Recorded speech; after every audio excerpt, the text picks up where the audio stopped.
I was doing so after seeing what I saw. I made sure the place was locked up and went back to sleep. Unfortunately, the night was far from over.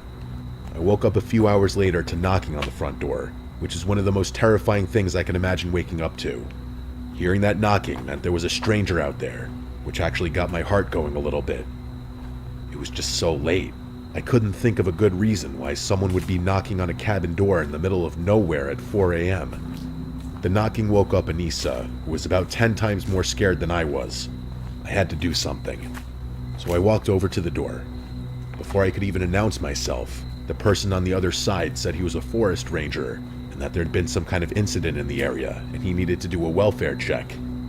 I paused a bit before responding, mostly out of fear, but it was obvious he already knew I was there.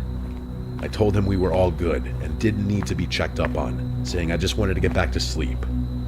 I thought that would do the trick, because he paused for a little while before saying anything.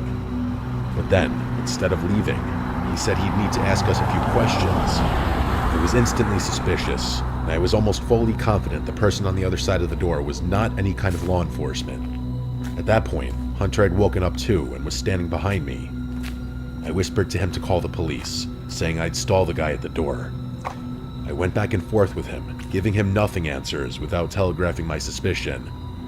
After a little back and forth, Hunter walked up to me and whispered that the